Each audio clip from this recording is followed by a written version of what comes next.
Gameplay footage of Batman Arkham Shadow plays for 10 seconds, full of action and cinematic flair, then abruptly cuts to black.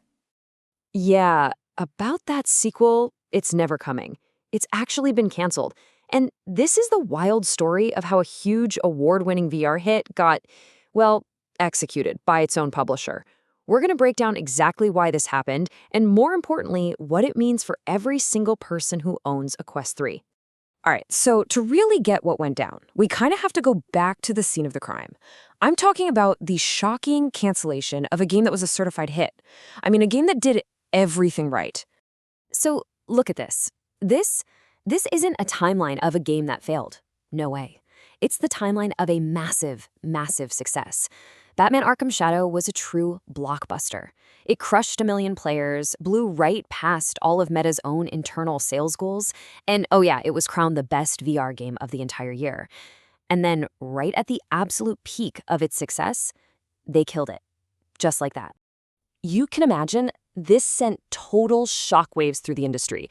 The people who made the game, the creative team, even the voice of Batman himself, Roger Craig Smith, were just stunned. I mean, they did everything they were supposed to, and Meta still just pulled the plug. Brutal, as he says. And get this, it wasn't just about one project. This was a total demolition. Meta basically dismantled its entire AAA VR gaming empire, almost overnight. We're talking about closing the doors on the studios behind legendary games like Asgard's Wrath and Resident Evil 4 VR. The very teams that built the Quest's reputation. Poof, gone.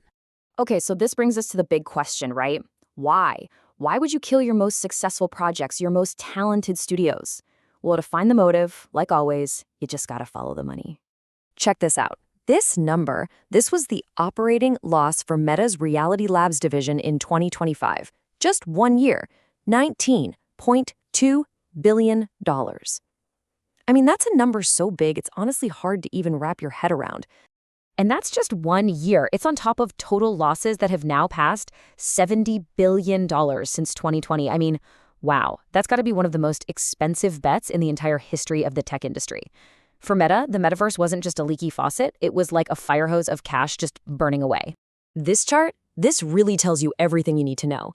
This is just for the last part of 2025. See that? For every single dollar Reality Labs made, they lost almost 6. Let that sink in. No company, I don't care how big you are, not even Meta, can keep that up. Something had to give. A change wasn't just on the table, it was absolutely inevitable. So with VR just bleeding money, Meta started looking for an escape hatch. And funnily enough, they found it. Not in some virtual world, but in a product that actually enhances the one we're already in. And this comparison right here, it tells the entire story. On one side, you have the Quest headsets, with sales actually falling. On the other, you've got these AI-powered Ray-Ban smart glasses, a total breakout success. Revenue tripled. They were selling over 2 million of them. The market was basically screaming at them, and yeah, Meta was definitely listening. So what happened next? Meta's leadership made a really decisive and honestly a pretty brutal pivot. They came right out and said it. We're shifting our investment. They started moving money and people away from the metaverse and VR and putting all their chips on these AI glasses. And just like that, the era of big-budget VR games made by Meta was over. Okay, so if Meta just fired all its big game-making studios, how in the world are they going to fill that massive content gap? You can't just have no new games, right? Well, they do have a new plan. The whole new strategy really revolves around this thing called Meta Horizon Plus. You can basically think of it as like a Game Pass for VR. It's a subscription service with a rotating library of games, all designed to keep you paying that monthly fee. So the new model is pretty simple. Instead of spending hundreds of millions of dollars to build one giant game themselves, they're now giving money to a whole bunch of smaller indie developers. Those developers then put their games into the Horizon Plus catalog. The whole goal has shifted. It's not about creating those huge must-have blockbuster games anymore. It's about having a steady drip of smaller, interesting titles to keep the subscribers happy. And this is the big gamble, right? It could really go one of two ways. The optimistic view, this could kick off a golden age for indie VR, you know? A ton of creative, diverse, interesting games flooding the store. But the other possibility is that it creates a quality vacuum. Without those big, exciting system seller games, people might just lose interest and drift over to platforms like Steam. Okay, let's bring this all together.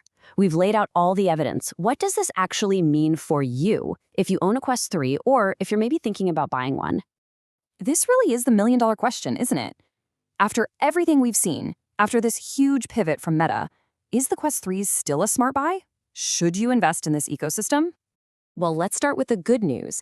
The hardware itself is still amazing, and that massive library of over 500 games that already exists, it's not going anywhere. Plus, Meta has publicly said they're building future headsets, so they're not just ditching the hardware. Bottom line, it's still the best bang for your buck when it comes to standalone VR. So here's the crucial point. The Quest 3 isn't dead, not at all, but its whole identity is changing right in front of our eyes. It's shifting away from being this dedicated high-end gaming console and turning into more of a general-purpose XR device. For social VR, for watching movies, for productivity, and yeah, for indie games. And that really brings us to the final, most important question. We know the Quest isn't dead, but without the promise of more epic games like Batman, is its future still exciting? And honestly, the answer to that really depends entirely on what you're looking for. Are you looking for a pure gaming machine, or are you looking for a do-it-all XR device? So what's your take? Does hearing about Meta shutting down its own best studios change how you feel about buying into the Quest ecosystem? I really want to know what you think. Drop your verdict down below in the comments.